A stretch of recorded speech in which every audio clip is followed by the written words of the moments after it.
The views expressed on the following broadcasts do not necessarily reflect those of KHLT, Take 12 Radio, or our affiliates. The opinions on this show should not be considered as medical, psychological, or professional advice and are those of the host, co-host, and guest. Take 12 Radio and KHLT Recovery Broadcasting are not affiliated with any particular 12-step fellowship.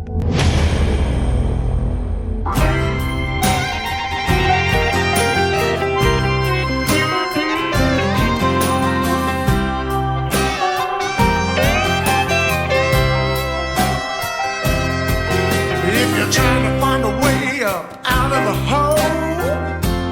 This is the place. Have a laugh and save your soul. This is the place. Don't have to pledge allegiance or stand in line. No ticket to buy, no paper to sign. You found it. This is the place. Well, greetings one and all. It's the Monty Man once again, as always, here at Take 12 Recovery Radio and KHLT Recovery Broadcasting. And as is typical, when we have 5 Mondays in the month, we usually have a special guest on, or we play something from the best of Take 12 Recovery Radio. And this just happens to be our interview from 2015 with our friend, Sandra W., affectionately referred to as Sandy by most, from the Pacific Northwest, right here in our backyard.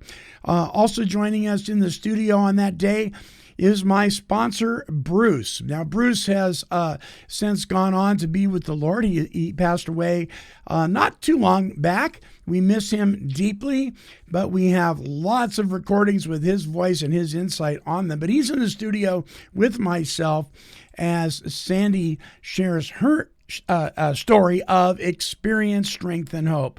And then when that's over, we'll come back with a closing song from recovery recording artist Mike O'Brien. So without further ado, here is Sandy W. So, Sandy, tell us what was going on. I mean, you're sitting here today with a big smile on your face.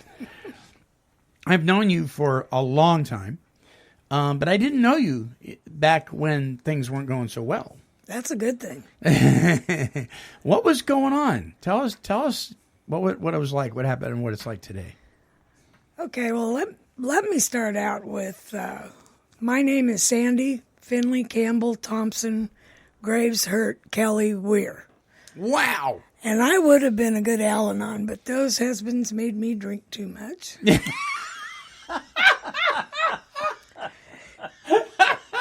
You know, this is something that's always amazed me about Alcoholics Anonymous. That's great. Is they say we're not a glum lot. Yeah.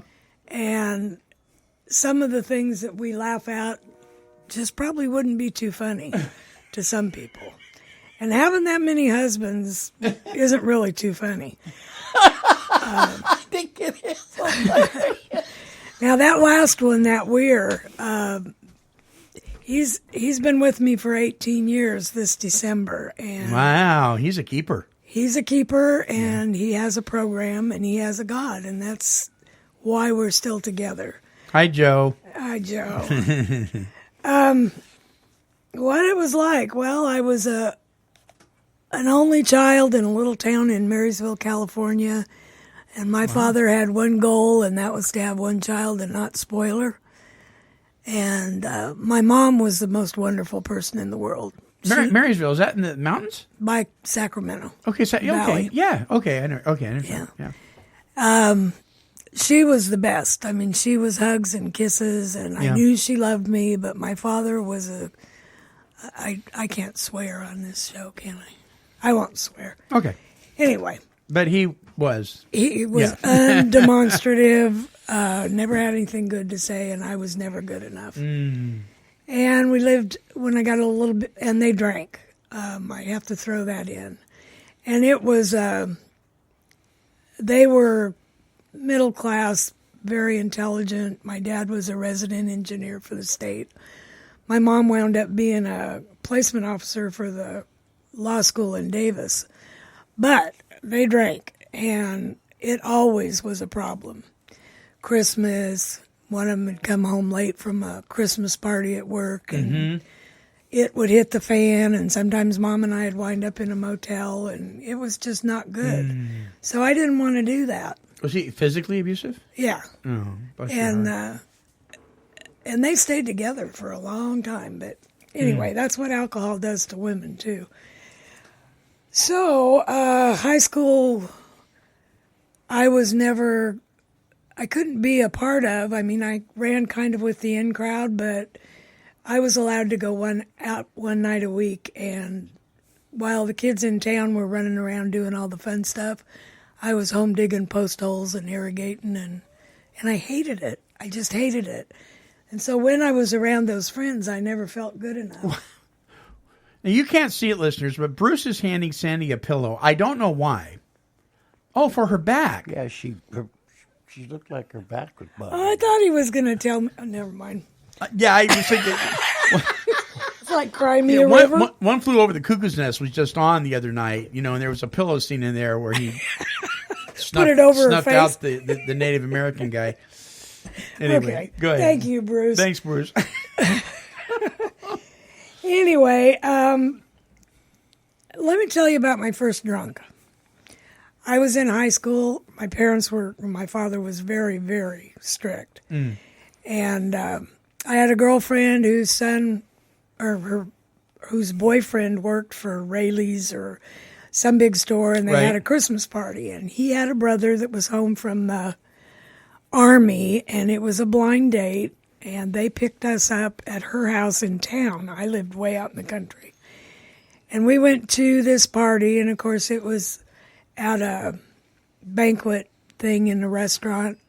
And I must have been, 17? But way, way back in those days, I was sashaying right up to the bar and getting drinks from the bartender and flirting with the old bald men and ticking off their wives and dancing and guzzling screwdrivers. Now, in fact, I could probably swear on a Bible that not once from that day forward did I ever have one drink, ever. My father told me I could probably drink more if I'd learn how to sip. I had a policeman tell me one time, I think you have a drinking problem. Well, more than one time. But sipping was not in my vocabulary. Anyway, this poor goofus that took me out that night supposedly took me home. I came to the next morning in my own bed in my house. Couldn't find my purse and could not remember anything except drinking a lot of water and seeing some kind of a screen in front of my face. And that's a bad feeling. Right. Which I had. Losing time like that, yeah. Blacking out. Yeah. Many, many times.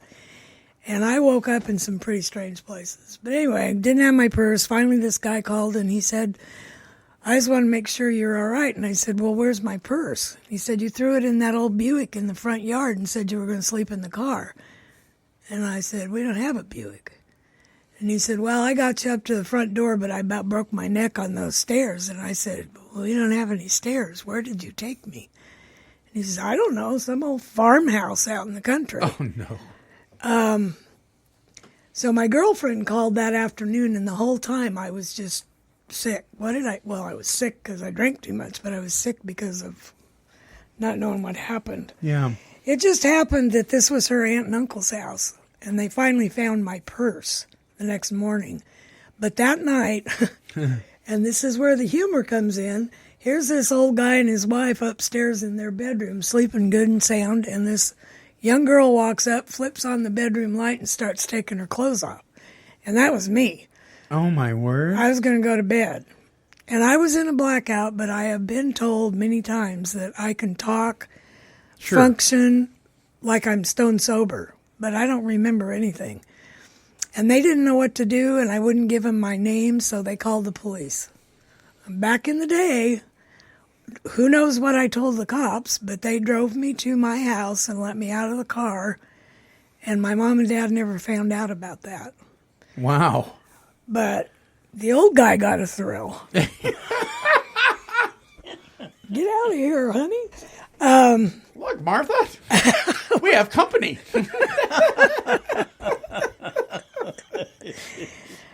And that was the story of my drinking career. I'm gonna keep this short. You were a blackout drinker? Oh, always. Yeah.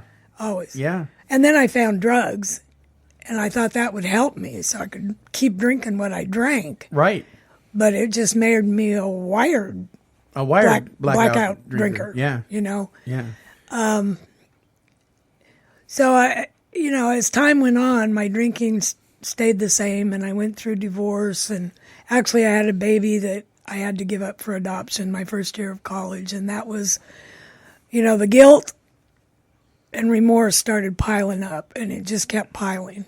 I had 2 beautiful boys, and I kept moving around. I divorced, I don't know how many of those husbands in that length of time, and took the kids to Sacramento, and I was a daily drinker. I held a job, but I started getting DUIs and, all that good stuff. Yeah.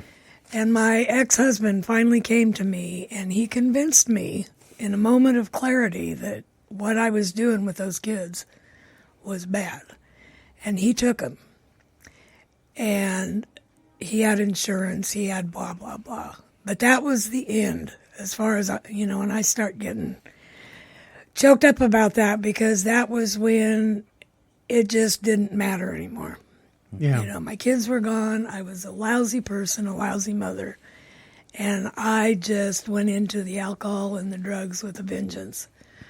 And I moved to Reno, and that was good for me. I mean, you didn't have to stop. I got a job as a bartender, and I drank while I was bartending, and I drank the rest of the hours that I wasn't. I ran with a bunch of drug dealers that were getting shot right and left and killed, and came back to Sacramento. And through this time, I just kept getting arrested. Possession for sales, DUIs. And of course, I never did what was the right thing. I mean, I would drive up to my probation officer in a pink NAS Rambler with no driver's license, and he'd walk out the door and go, "What the hell are you doing?" Wow. I just didn't care. And there were 2 things that changed me. One, I called my church walk. I came back to Oregon, I came to Oregon, thought I would start over. Wasn't going to drink, wasn't going to use. And within probably 40, 50 days of being here, I was back in jail. So you were doing the typical geographical move. Oh, all over the place. Yeah. Different men, different town, different whatever. And it didn't take long, and I was arrested again. And I actually went through the first inmate recovery program they had at the Linn County Jail. And that got that little bit of... They brought in AA meetings, so I got a touch of that and a touch of recovery. Was that your first experience with an AA meeting? I had been ordered to go many times. Yeah, and I think I maybe went twice and sat through long enough to get a slip signed and slunk out the door. Sure, right? Sure, yeah. But this was clean and sober in the the jail. Right. And these people were happy. It was just strange.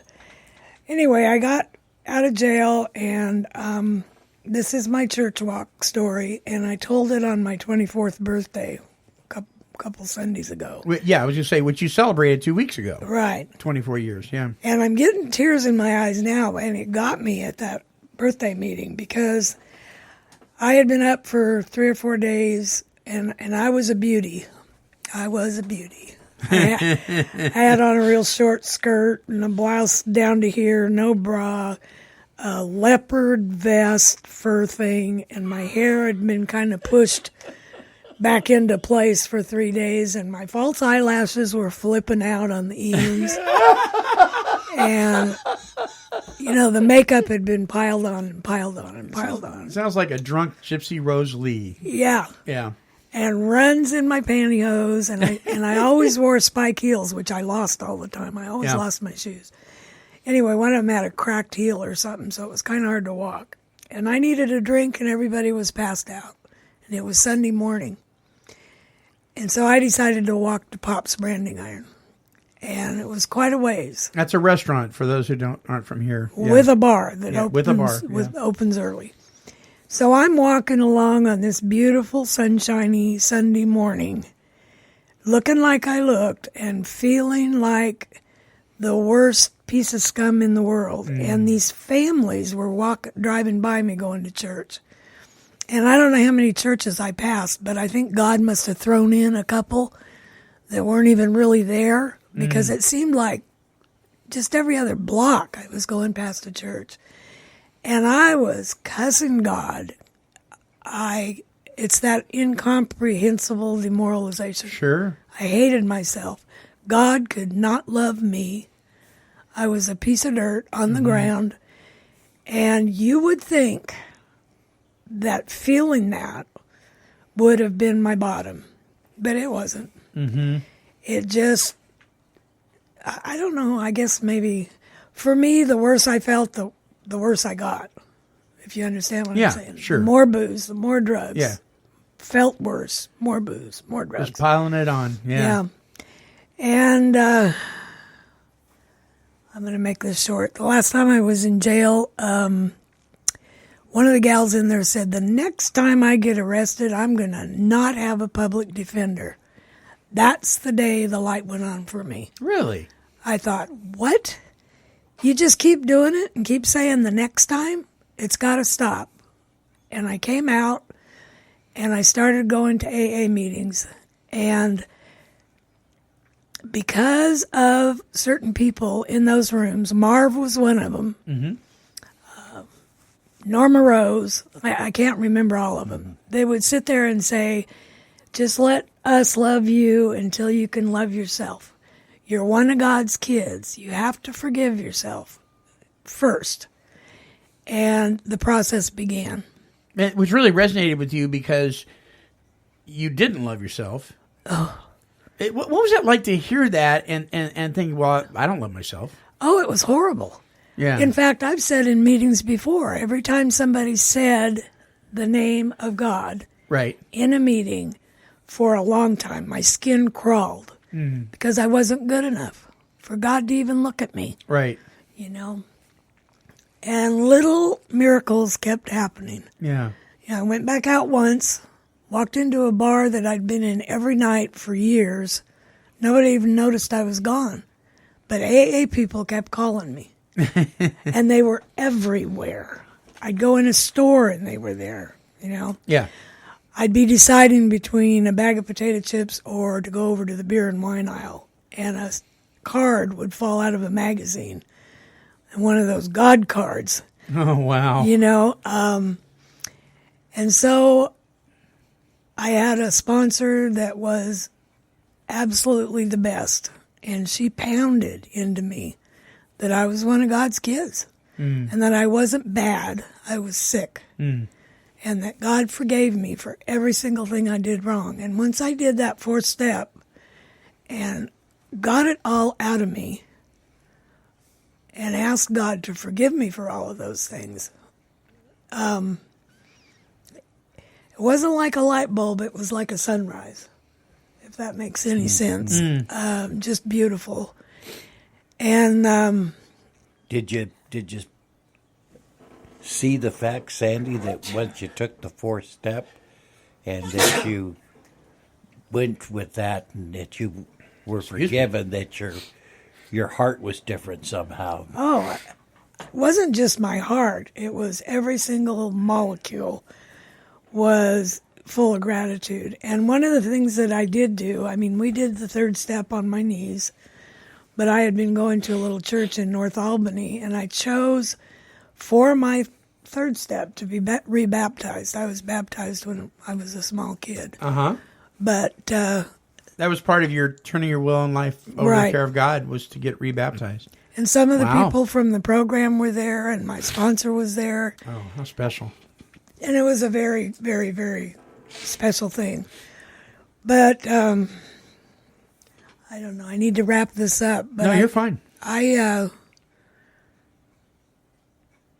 Sometimes it's very hard for me to remember what I was like. And sometimes I get these flashes of memories of horrible, horrendous things that I did when I was out there. And I get that icky feeling, like, oh my God, how did I do that? But right behind that is everything I've learned. And I know that I need to forgive myself, get that out of my mind, and think about the wonderful things that are happening to me today. I'm retired now. I'm able, for once in my life, to start working with people, and I thank God every single day for the people that held me up when I couldn't hold myself up. I mean, I looked the same way when I came into AA as I did that day I was walking down that street. I was a mess, and it didn't matter to anybody, especially to God. I mean, He knew what I'd been through, and I don't know. It's hard for me sometimes to put stuff into words, but it's been a miracle, and it's been quite a ride. I mean, I've jumped out of airplanes. I went to New York. I've done these things that all I did before was sit inside a dark bar and say, one of these days, Yeah. I'm going to do this. Yeah. I'm going to go to a movie. That's Yeah. how bad it was. Yeah. I mean, I didn't do anything except Wow. sit in the black, dark bars. Yeah. Yeah. So it wasn't me. I didn't do it. God did it for me. Let me ask you, when you started this with your sponsor, when you started this step work process, and you talked about being rebaptized at your third step, but was there a particular moment in that process more than any other that God became really real to you and that you really understood that He did love you unconditionally? Was there a particular step or? No. When it happened for me is when I was on my knees doing the third step prayer, holding her hand. That's when it happened. And I just shook. Yeah. Wow. And it was, I blamed my dad. I blamed everybody for everything I had done. A lot of resentments, a lot of blame, and a lot of guilt and a lot of remorse. And that's when that just was gone. Mm-hmm. I mean, I still had a lot of work to do on myself because I wasn't fixed. But all of that dissipated to the point where I could start working on myself, and I was lucky. In fact, it was Marv's ex-wife that was my sponsor. Oh, wow. I actually went through the 12 steps and knew there was something wrong and went back to step 3 and did that, and that's when that thing took place in my life. And it was, I believe at the time, I asked God into my life as my Lord and my Savior. And my life got flipped over. Oh, it's... Yeah.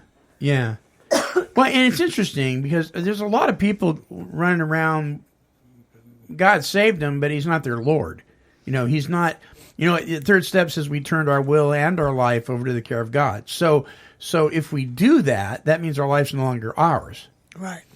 And so He's not just one who saves us, but He's also now in charge. But it's real easy to grab the reins every once in a while. It is, isn't it? Yes, it is. Isn't it? Yes, it is. And so when you do grab the reins these days, do you get some interesting lessons along the way? Like, Sandy, I told you that was probably not a good idea. I was explaining this to one of the little gals out at the kids' jail, whatever it's called. I was telling her God gave us free will. She wrote out her first step. I said, God gave us free will. You can go to the right, to the left, or straight ahead.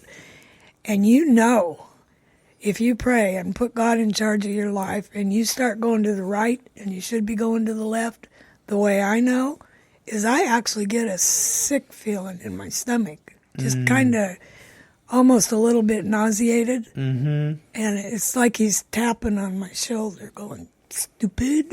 Yeah. Yeah. And I told her, I said, you'll know. Because basically you're good. And you're God's kid, and He's in charge. And if you start going off the path, you're going to feel it. And I do. I think, and I've experienced that too, to this day, even on silly issues. Yeah. Which some people might think were ridiculous and insignificant. You know, like, should I go home this way or should I go home this way from church? You know, I'll go this way. And then thinking, you know what, this doesn't feel right. And I'll turn around and go the other way, and then something will happen.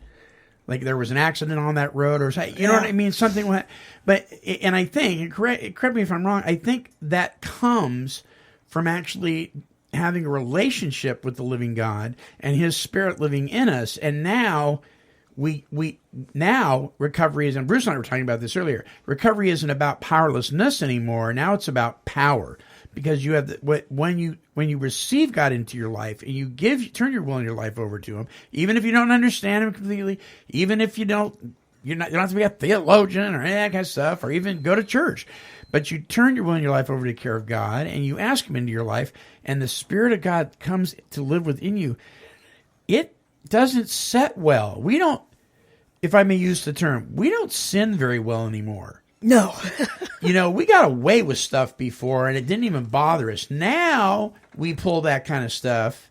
If you've got God's Spirit living in you, you're going to know. What Sandy's talking about is very hard to live with. That happened with me with Pete. And when I refused and didn't want to have anything to do with him, this feeling in my stomach appeared, and it stayed there until I made my amends. Yeah. I mean, it stayed there. Yeah. Right. And thank God for that, though, right? Oh, I know. Because I'm still not that smart. You know, there are times when I don't know what I'm doing or whether I should do it or not. Right. And I really would like it if God would just slap me up alongside the head and tell me out loud, you know. But instead, you have to get quiet and you have to listen. I heard something the other day. Was we allow our circumstances to create our idea of God instead of God allowing God to create our idea of our circumstances.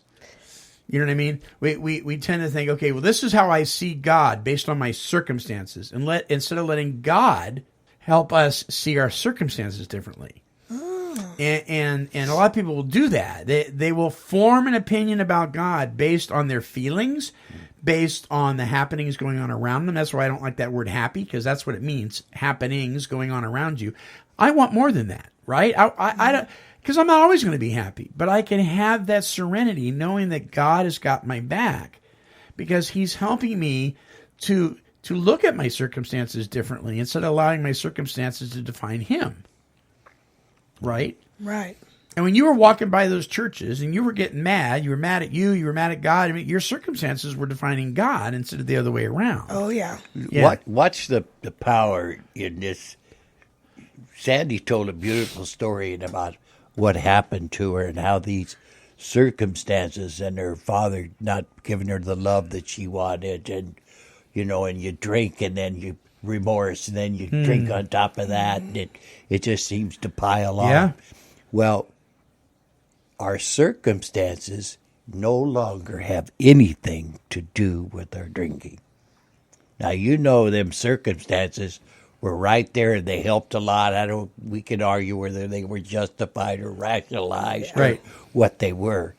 But today, circumstances have nothing to do with it. Okay? It's true. And that's the coolest thing in the world, to be free. Isn't it? For the first time in our lives. I know. It's awesome. And that's what they meant in the book, in the big book, when they kept using the term recovered. Because I have recovered. I mean, I'm still in the game, but I recovered. You know, with God's help, the ball's been recovered. Right. Doesn't mean I'm not still in the game, but still an alcoholic, still an addict, but I am recovered from the obsession. That's right. There it is. That's exactly what you're recovered from. Yeah, the obsession's been removed. Mm-hmm. Oh, jeez. Yeah. Anyway, That's amazing. that's my story, and I'm sticking to it. Yeah. And by the way, during the parade, the Veterans Day parade the other day, I was watching the motorcycles. They're always the very first ones, you know, and there's like no end to them. And I saw some Victory motorcycles. Oh. I don't think I ever really looked close. Those things are cool. Oh, gosh. Sandy's husband, Joe, has a Victory motorcycle. And he's still paying it off, or she's paying it off. Oh, no, I'm not. Oh, no, he's paying it off. I thought, what a cool... They are really, really pretty. Yeah. Yeah. Oh, yeah. Joe's is red. Joe's is red. Yes. It's a red one. But you know, your relationship with Joe, it's been a long time now. You're working, and it's going to last a lot longer because Joe has to pay that off. That's right. Yeah. You're working with people. You're going out to the juvenile facility and talking to these gals and stuff. The lifers in prison too. I go to the prison. Does that is that a combination of bittersweet, sweet? You know, breaks your heart, but is also very healing and therapeutic for you. It's healing and therapeutic, but it is so heartbreaking. I mean, one of the gals that was coming to our Wednesday meeting escaped. 2 gals, but only one of them did I know. Yeah. And she was actually in the pre-release stage. She'd gotten her high school diploma.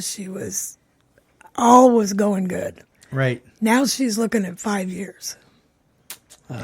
So, I mean, I was 45 years old, I think, when I came into Alcoholics Anonymous. Mm-hmm.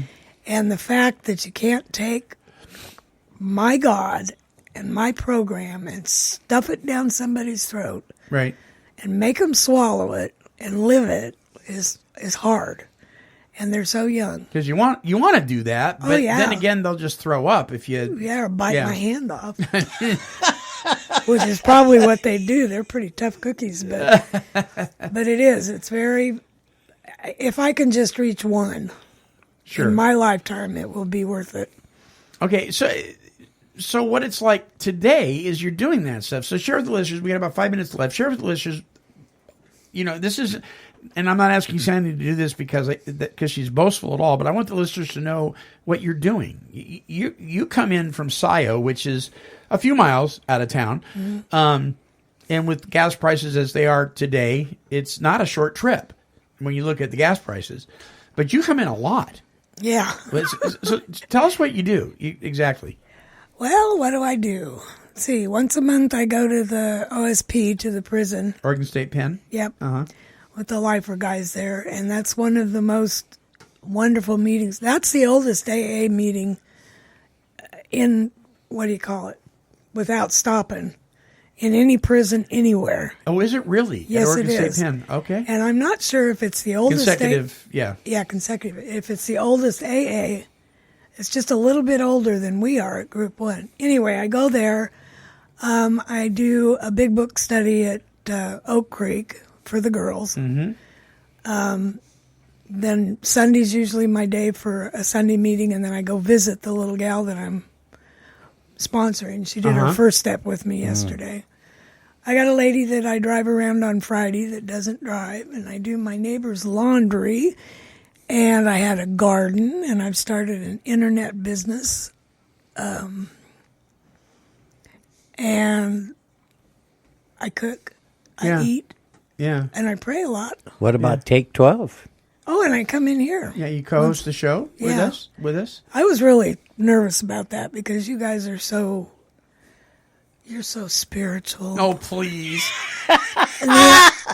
And the only reason I came back was because I beat him on a trivia question about the Bible. Well, let me tell you, I'm no more spiritual than this piece of paper here. In the beginning. Without God. I see, he remembers. I said, okay, I can do this.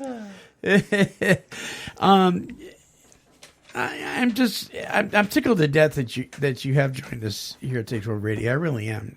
And I was telling Sandy off the air that we got several emails complimenting the show because of our new co-host. And just, if you'd like to send Sandy a note, you can email her here at take12radio@comcast.net. No, they can't do that. Yes, they can. Do that. I mean, they can't. Don't listen to Bruce. Because, see, Bruce ain't nothing but that's all he is. Crying all the time. And it's TAKE, the number 12 radio at Comcast.net if you'd like to drop her a line and share your thoughts on the show today. Sandy, you had mentioned Group 1. That's the largest Alcoholics Anonymous meeting in Lynn County. And it's been going, it's actually older than the traditions are. The traditions were written sometime after Group 1 was established. Yeah, it's 1940. Yeah, something like that. Way back there. Yeah. A little bit older than me. Right. Not much. Yeah, and for a small county, it's a pretty big county if you go out towards the desert. It goes pretty far. Yeah. But as far as population-wise goes, where the central population of Lynn County is, there are more AA meetings in this little piece of land than in some places in major metropolitan cities. It blows my mind how many there are. Yep, and if you don't like one, you can always find another. There's tons of them. There's tons of them around. Bruce, you want to ask Sandy any questions or make any closing comments here? Or? No, don't pick on me. I know Sandy and Joe pretty well, and I've heard her story several times, and it always, I don't know what to say, surprises me of what she went through. And now, Tim, I heard of something this time about step 3 and how this thing took place at that point. And I think it was because Sandy was the kind of a person that had been drugged down the street long enough to where she didn't have much skin left. Right. Yeah. And so it was, I think she's seen the importance of it long before a man like me did. And it's not to say that that's how God uses us. Right. With you, your experience is your experience, and somebody else is going to have that. And me, somebody is going to be defiant or something and stick through, and I'm going to be able to help them. Miracles. Yeah. Every day. Just think about that, Sandy. For the first time in our life, we're equipped to where God has taken our worst defect and made it our greatest asset. Yeah. Yeah. Hard to even say. So, because this show is not directly affiliated with any particular 12-step program, and there are certain liberties that we can take on this show, I'm going to ask you a very personal question, because it is a very personal question, but I think it ought never be private. Who is your higher power? Jesus Christ. Mm-hmm. Yeah. And I know that your faith in him runs deep. I mean, look what he's done for you. Isn't that amazing? Yeah. Isn't that amazing? And I always say, yes, it's a very private thing, but it should never, it's very personal, but it should never be so private that we can't share that, particularly if somebody, now there may be appropriate times you got to use wisdom, right? Right. But boy, when you're called on to be specific, it's okay to be specific. That's correct. And it's your story, mm-hmm. right? I'm sticking to it. There you go. Well, there you have it, my friends. Thank you, Sandy, for allowing us to interview you and have you share your experience, strength, and hope right here at the world's original recovery talk and positive music radio station, Take 12 Recovery Radio. Listen, folks, you can subscribe to all of our shows. Simply go to take12radio.com and subscribe on any of the major podcasting platforms, YouTube or Podomatic, where you can download our shows for fun and for free. All right. Next up is our new friend, Mike O'Brien, recovery recording artist, with his song, Change My Mind.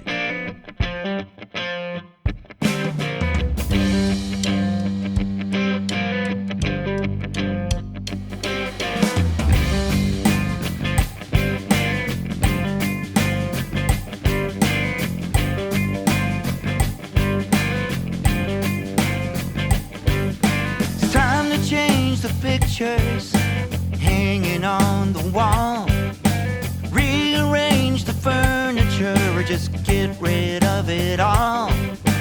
It's time to change my mind.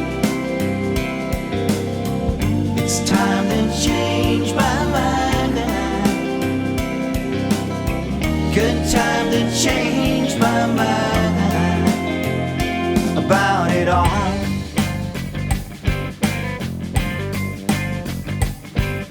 It's time to re-examine everything I've got. 'Cause what I got's more than I need, yeah, way more than a lot.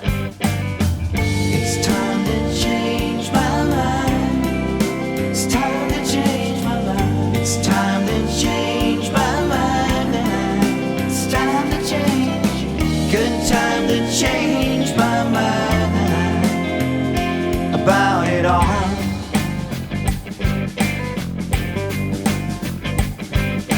And all the things surrounding me that clutter up my life, they keep me worried and make me crazy and wake me up at night. It's time to change my mind. It's time to change my mind. It's time to change my mind. It's time to change my mind.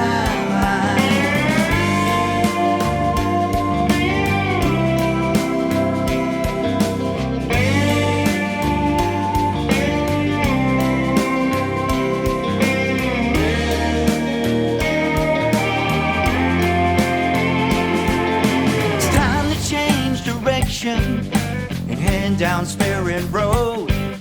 'Cause all of this religion is wearing out my soul. It's time to change my mind. I believe it's time. It's time to change my mind. It's time to change. Good time to change my mind about it all.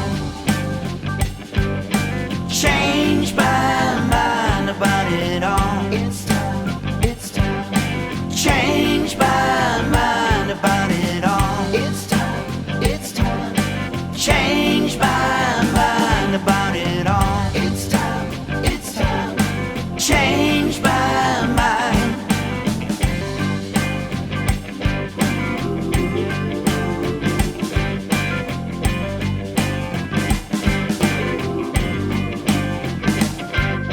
All right, thank you, Michael. Listen, you can get more of his music at mikeobrien.com. Again, a special thank you to our guest, Sandra W., and of course, remembering always my sponsor, Bruce H. That's his laugh, by the way, at the end of every show. That's Bruce's laugh. We've kind of immortalized that because those of us who knew him, well, we knew of his humor and his laughter and his joy that he had because of the wonderful things that God had done in his life through the 12-step process and the fellowship of Alcoholics Anonymous. All right. Until our next broadcast, this is the Monty Man, and I am wishing God's perfect serenity for you. Come on in. Come on in.